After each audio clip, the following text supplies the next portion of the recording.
Hello everyone. I am doctor Jeevesh Yadav. तो आज की जो क्लास है उसमें हम जो है गोविंद पारिक जी के तुलनात्मक अध्ययन का 14 नंबर का जो पेज है वो अपन आज की क्लास में डिस्कस करेंगे। तो स्टार्ट करते हैं। तो ये 14 नंबर का जो पेज है उसमें आपका क्या है, क्रियाकल्प के विषय में बताया गया है। तो क्रियाकल्प की सर्वप्रथम संख्या आप लोग को याद होनी चाहिए। तो ये मैं बोलूँगा कि आचार्य सुश्रुत के उत्तर स्थान का ये जो श्लोक है वो आप लोग को याद करने की कोशिश करना कि तर्पणम पूट पाकश्च शेक आश्योत अंजने तत्र तत्रोपदिष्टानि तेषा व्यासन निबाधने। ठीक है, ये श्लोक याद करना कि आचार्य जो सुश्रुत हैं उन्होंने पूट पाक की संख्या कितनी बताई है। तो यहाँ पे आपका जो है टोटल 5 मानी है। अगर आप इसे काउंट करोगे टोटल 5 है। कौन से तो पहला तर्पण उन्होंने बताया है, दूसरा उन्होंने पूट पाक माना है, तीसरा उन्होंने शेक बोला है, चौथा उन्होंने आश्योतन बोला है और पांचवा उन्होंने अंजन बोला है। ठीक है, तो ये इंपॉर्टेंट है, आप लोग को याद रखना है। ठीक है, आचार्य सुश्रुत के अनुसार क्रियाकल्प है उसकी संख्या कितनी बताई गई है, तो टोटल 5 बताई गई है। आचार्य सुश्रुत के अनुसार टोटल 5 बताई गई है। तर्पण, पूटपाक, सेक, अश्योतन और अंजन, ये टोटल 5 बताए गए हैं आचार्य सुश्रुत के अनुसार। सारंगधर के विषय में बात करें तो सारंगधर ने टोटल 7 बताया है। जो क्रियाकल्प है उसकी संख्या आचार्य जो सारंगधर जी हैं उन्होंने टोटल 7 बताया है। उन्होंने श्लोक में बोला है कि सेक अश्योतन पिंडी विडालक विडालकस तर्पणम तथा पुटपाक अंजनो चैभी कल्पने नेत्रमुपापचरे। ठीक है, तो उन्होंने यहाँ पे क्या है, तो क्या क्या चीज़ उन्होंने शेक शेक तो बताया ही, अश्योतन बताया है। ठीक है, पिंडी, ठीक है, पिंडी जो है उन्होंने बताया, ऐड किया है, तो ये याद रखना पिंडी जो है उन्होंने ऐड किया है। इसके अलावा आपका जो है विडालक, विडालक को भी उन्होंने ऐड किया है। ठीक है, विडालक और पिंडी। इसके अलावा तर्पण हो गया, पूट पाक हो गया और अंजन हो गया, तो ये सिमिलर ही है। तो दो क्या एक्स्ट्रा माना है आचार्य जो सारंगधर जी हैं उन्होंने क्रियाकल्प के अंतर्गत, तो उन्होंने पिंडी और विडालक, ठीक है, ये पिंडी और विडालक ये दो ऐड माना है। ठीक है, एक्स्ट्रा माना है, तो इसको आपको याद रखना है। ठीक है, तो कौन से हैं, टोटल आचार्य सारंगधर के अनुसार क्रियाकल्प की जो संख्या है वो टोटल 7 बताई गई है और आचार्य सुश्रुत के अनुसार टोटल 5 बताई गई है। ठीक है, तो इसको आपको याद रखना है। देन आगे बढ़ें। तो आगे आपका प्रथम क्रियाकल्प के विषय में बताया गया है। प्रथम क्रियाकल्प के विषय में किसने किसने कैसे कैसे वर्णन किया है, तो यहाँ पे अपन बात कर लेते हैं। तो आचार्य जो सुश्रुत है उन्होंने प्रथम क्रियाकल्प के अंतर्गत तर्पण बताया है। सारंगधर ने श्लोक में सर्वप्रथम सेक बताया है और वांगभट्ट ने सर्वप्रथम अश्योतन का वर्णन किया है। तो ये एग्जाम में क्वेश्चन बन सकता है कि प्रथम क्रियाकल्प किसने किसने माना है, कौन से हैं। ठीक है, डिफरेंट आचार्यों के अनुसार। तो आचार्य जो सुश्रुत है उन्होंने तर्पण, सारंगधर ने सेक और वांगभट्ट जी ने आश्योतन को मेनली प्रथम जो आपका क्रियाकल्प है उसके अंतर्गत वर्णन किया है। अब सबसे पहले बात करते हैं तर्पण के विषय में। तो तर्पण मतलब क्या होते हैं, तो उड़द का जो आटा है उसको 2 अंगुल चौड़ी व 2 अंगुल मोटी जो आपका दीवाल है वो बना करके इस नेत्र क्षेत्र में इसको क्या करेंगे, 2 अंगुल जो लंबी और 2 अंगुल जो चौड़ी है, ठीक है, 2 अंगुल चौड़ी और 2 अंगुल जो मोटी दीवार है वो बना करके नेत्र के कक्ष में उसके चारों ओर जो है सुखोष्ण घृत भर देंगे। ठीक है, अब ये क्या है, नेत्र के चारों ओर बनाए हैं ये कक्ष को, अब उस नेत्र कक्ष में क्या है, सुखोष्ण जो घृत है उसको भर देंगे। इसे क्या बोलेंगे, नेत्र तर्पण कहलाता है। मात्रा के विषय में बात करें तो पक्ष जो है जिसमें डूब जाने के बराबर जो है इसकी मात्रा बताई गई। तो तर्पण की मात्रा पक्षों के डूब जाने के बराबर, जिसमें आपका क्या है, पक्ष में जो प्रदेश है वो पूर्ण रूप से डूब जाए उतना अपने को तर्पण द्रव्य का प्रयोग करना है। तो ये जो है मेनली तर्पण की मात्रा बताई गई है, तो इसको आपको याद रखना है। ठीक है, ये क्या आपके तर्पण के विषय में बताया गया है। फिर उसके बाद में सुश्रुत के अनुसार तर्पण के विषय में बात करें। ठीक है, तो ये तो प्रोसीजर हो गया। अब बात करते हैं तर्पण के काल के विषय में। तो आचार्य सुश्रुत ने उत्तर स्थान में मेनली जो है आपका जो है तर्पण के काल के विषय में बताया है कि पूर्वाहन व अपराहन में, ठीक है, मेनली आपका वात दोष में मेनली 1 दिन तक, ठीक है, पित्त दोष में 3 दिन तक और कफ दोष में 5 दिन तक मेनली जो है करना चाहिए तर्पण काल। तो वात दोष में 1 दिन, पित्त दोष में 3 दिन और कफ दोष में 5 दिन जो है तर्पण के विषय में उन्होंने बताया है। तो ये आप लोग को याद रखना है। ठीक है, फिर अपन आगे बढ़ें। तो यहाँ पे आपका जो है वत्मगत जो है बताया गया है। वत्मगत अगर बात करें तो जो वत्मगत अगर रोग रहा, ठीक है, तो वत्मगत रोगों में टोटल 100 वाक मात्रा तक, ठीक है, वत्मगत जो रोग है उसमें क्या है 100 वाक मात्रा तक मेनली तर्पण करना चाहिए। स्वस्थ जो नेत्र है उसमें 500 वाक मात्रा तक जो है तर्पण करना चाहिए। तो स्वस्थ नेत्र में 500 मात्रा जो वाक है तक जो है मेनली तर्पण करना चाहिए। और संधिगत अगर रोग है तो 300 वाक मात्रा तक जो है तर्पण करना चाहिए। तो संधिगत जो रोग है उसमें 300 जो वाक मात्रा है वहाँ तक अपने को तर्पण करना है। और शुक्लगत रोग में 500 वाक मात्रा तक जो है तर्पण करना चाहिए। तो शुक्लगत रोग में 500 वाक मात्रा तक तर्पण करना है। कृष्णगत जो रोग है उसमें 700 वाक मात्रा तक तर्पण करना चाहिए। तो कृष्णगत रोगों में 700 वाक मात्रा तक तर्पण करना है। दृष्टिगत जो रोग है उसमें 800 से लेकर के आपका 1000 जो वाक मात्रा है, ठीक है, दृष्टि के जो रोग हैं, ठीक है, उसके डिफरेंट डिफरेंट जो आपके टाइप्स हैं उसके अनुसार 800 से लेकर के 1000 के बीच में बताया गया है। फिर उसके बाद में अपन आगे बढ़ते हैं। तो यहाँ पे आपका बोला गया है कि जो कफज है, तो कफज जो आपके नेत्र रोग हैं तो उसमें जो है 600 वाक मात्रा बताया गया है, ठीक है। इसके अलावा पित्तज जो रोग है उसमें 800 वाक मात्रा बताया गया है। और वातज जो रोग है उसमें क्या है 1000 वाक मात्रा बताया गया है, ठीक है। तो ये आपको याद रखना है कि कफज में 600 वाक मात्रा, पित्तज में 800 वाक मात्रा और वातज में 1000 वाक मात्रा तक जो है मिल्ली तर्पण बताया गया है। फिर उसके बाद में बात करते हैं शिरोवस्ती के विषय में। तो शिरोवस्ती के विषय में बताया गया शिरोवस्ती का जो धारण काल है वो तर्पण से 10 गुना होता है, ठीक है। संध्या को यहाँ पे आपका बोला गया संध्या काल को शिरोवस्ती कोश बांध करके स्नेह भर देते हैं, ठीक है। तो शिरोवस्ती का जो धारण काल है वो तर्पण से 10 गुना होता है, ये आपको याद रखना है कि शिरोवस्ती का जो धारण काल है वो तर्पण से 10 गुना होता है। और संध्या को क्या है, शिरोवस्ती किस प्रकार से प्रयोग करते हो, तो संध्या काल को सिर में वस्ती कोस बांध करके स्नेह को भरा जाता है, इस प्रकार से अपन क्या है शिरोवस्ती देते हैं, ठीक है। तो प्रोसीजर पूरे यहाँ पे आपको डिस्क्राइब नहीं करूँगा क्योंकि यहाँ पे आपको शिरोवस्ती पहले से पता है। यहाँ पे आपको याद ये रखना है कि तर्पण से 10 गुना अपन जो है स्नेह द्रव्य का प्रयोग करेंगे, ठीक है, शिरोवस्ती जो धारण कराते हैं उसमें। फिर ये आपका हो गया तर्पण। तर्पण के बाद में आगे अपन बढ़ते हैं आपका क्रियाकल्प के अंतर्गत। तो आपका अगला जो है वो है आपका पूटपाक। तो पूटपाक में क्या बोला गया है, तो पूटपाक में आपका बोला गया है 2 बिल्ब प्रमाण का जो महाशय है, ठीक है, वो अपने को प्रयोग करना है, ठीक है। तो पूटपाक के लिए 2 बिल्ब प्रमाण का जो महाशय है वो प्रयोग करना है। इसके अलावा 1 कुड़ाव यानी कि 4 पल की मात्रा में जल लेना है। फिर पूटपाक विधि में, पूटपाक विधि से पूट कर रस प्राप्त कर तर्पण विधि से प्रयुक्त करते हैं। तो पूटपाक विधि से जो है अपन जो क्या करते हैं, पूट करके जो रस प्राप्त होता है जब गरम गरम निकालते हैं, पूटपाक विधि भी आप लोगों को पता ही होगा, ठीक है। इसमें अपन क्या करते हैं, पूटपाक विधि के द्वारा जो आपका स्वरस जो प्राप्त होता है, ठीक है, उसको अपन क्या है तर्पण के लिए प्रयोग करते हैं। इसका जो प्रयोग है वो सुश्रुत ने कनीनक प्रदेश के जो रोग हैं, ठीक है, कनीनक जो संधि वहाँ पे प्रयोग करने के विषय में बताया है। जबकि जो सारंगधर है उन्होंने दृष्टि के मध्य में डालने के विषय में बताया। तो यहाँ पे आपका जो है मेनली प्रयोग कहाँ पे, तो सुश्रुत ने जो पूटपाक स्वरस है उसका कनीनक प्रदेश में प्रयोग करने के विषय में बताया है और सारंगधर ने दृष्टि के मध्य में डालने के विषय में बताया है। तो ये आपको याद रखना है। देन अपन बात करते हैं जो पूटपाक है उसके मात्रा काल के विषय में। तो पूटपाक के जो मात्रा काल है वो यहाँ पे आपका बताया गया है कि मेनली अगर कफज रोग है तो कफज रोग में 1 दिन तक कराना है, ठीक है, मात्रा काल 1 दिन बताया गया है। पित्तज जो रोग है उसमें कितना बताया गया है, तो 2 बताया गया है, ठीक है, और 2 दिन, ठीक है। इसके अलावा जो आपके वातज रोग है उसमें 3 दिन बताया गया है। तो कफज रोग में 1 दिन, पित्तज रोग में 2 दिन और जो वातज रोग है उसमें 3 दिन जो है मात्रा काल बताया गया है।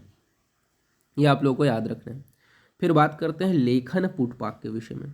तो जो लेखन पूटपाक होता है उसको 100 वाक मात्रा तक अति स्निग्ध में प्रयोग करते हैं। तो लेखन जो पूटपाक है उसे 100 वाक मात्रा तक जो अति स्निग्धता में प्रयोग किया जाता है।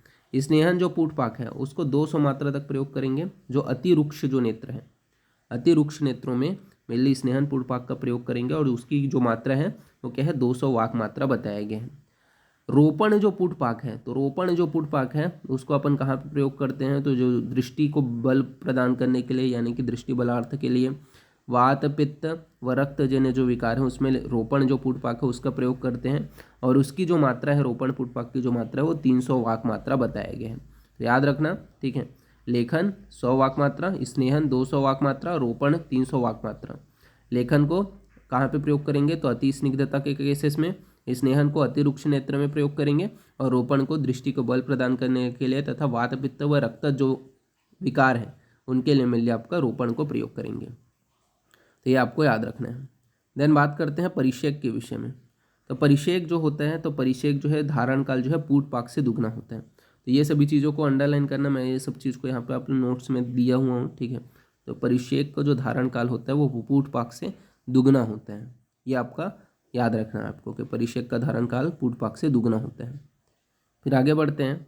तो अश्योतन के विषय में बताया गया है।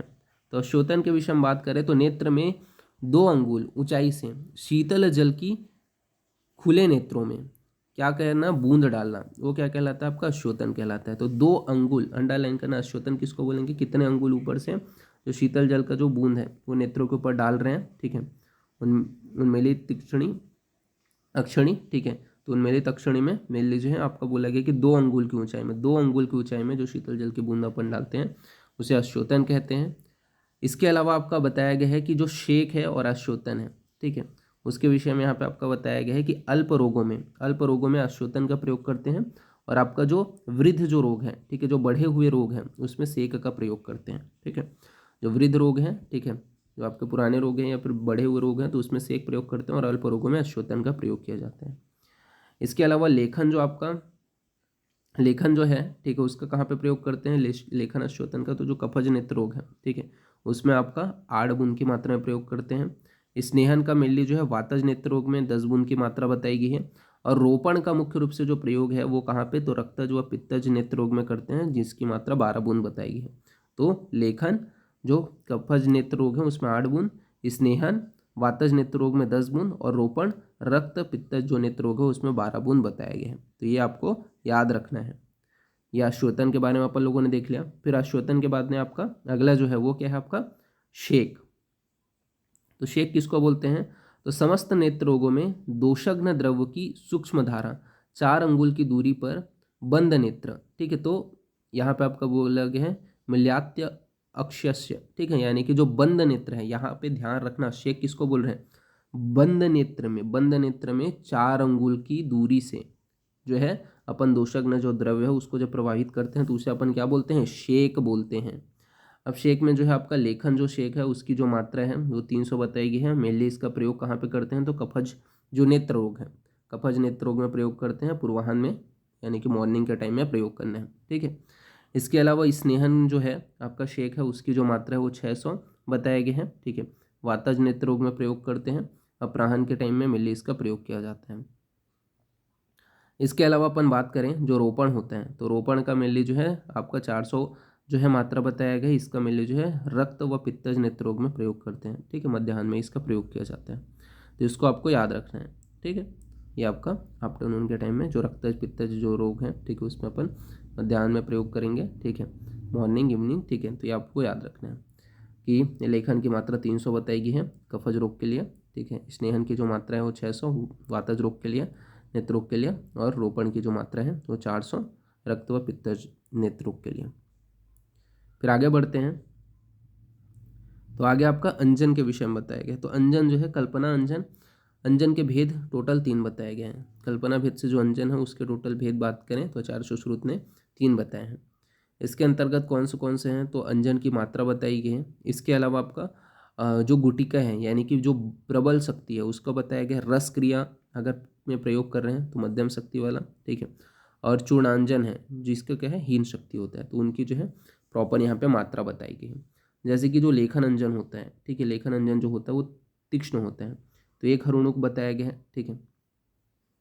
लेखन जो अंजन होता है, ठीक है, गुड़िका में 1 हरुणुक की मात्रा में, रस क्रिया के माध्यम से जब मध्यम शक्ति प्राप्त होता है तो भी 1 हरुणुक, और चूर्णांजन जो होता है, ठीक है, उसकी मात्रा में अकन जो है लेखन के लिए प्रयोग कर रहे हैं तो 2 शलाका बताया गया, ठीक है। फिर प्रसादन के विषय में बात करें तो प्रसादन जो है उसका मध्य होता है, मतलब मध्यम होता है प्रसादन एक प्रकार का, ठीक है। इसका अपन जो है 1.5 हरुणुक की मात्रा में यहाँ पे आपको बताया गया गुटिका में। रस क्रिया में आपको कितना बताया गया है, तो 1.5 हरुणुक ही बताया गया है, और आपका चूर्णांजन को मेनली 2-3 शलाका बताया गया है। इसी प्रकार रोपण हेतु अगर प्रयोग कर रहे हैं तो गुटिका में 2 हरणुक, और आपके रस क्रिया में 2 हरणुक, और शलाका में आपका 4 जो है शलाका बताया गया, ठीक है, चूर्णांजन में। तो ये भी आपको याद रखना है, ये आचार्य सुश्रुत ने बताया।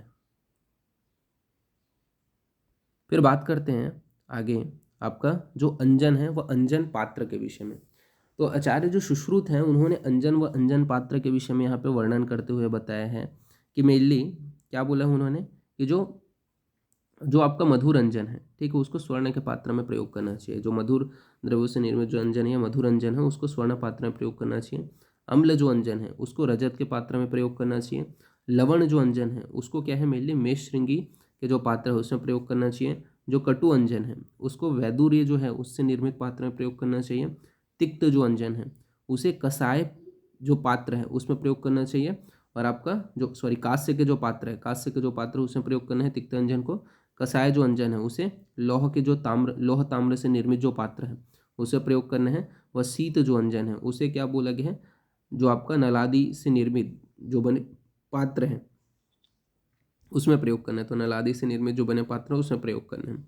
तो यहाँ पे आपका बताया गया। तो मधुर अंजन को मिली स्वर्ण से बने पात्र में, अम्ल अंजन को रजत के पात्र में, लवण अंजन को आपका मिली मेषश्रृंगी के पात्र में, कटु अंजन जो है उसको वैदुर्य के पात्र में, तिक्त अंजन को काश्य के पात्र में, कषाय अंजन को लौह ताम्र के पात्र में, और शीत अंजन को जो आपका जो नलादि है उससे बने जो पात्र है उसमें प्रयोग करना चाहिए। ठीक है, यहाँ पे आपको याद रखना है। तो इसी के हिसाब से मैं स्टार्टिंग के 3 के हिसाब से इसका पासवर्ड रखूँगा। ठीक है, जो आपका मधुर है, ठीक है, उसको अपन स्वर्ण से, ठीक है, इसी प्रकार आपका जो अम्ल है, ठीक है, उसको अपन जो है रजत से, ठीक है, और आपका लवण है उसको भी रजत से, ठीक है, आपका मेषश्रृंगी से।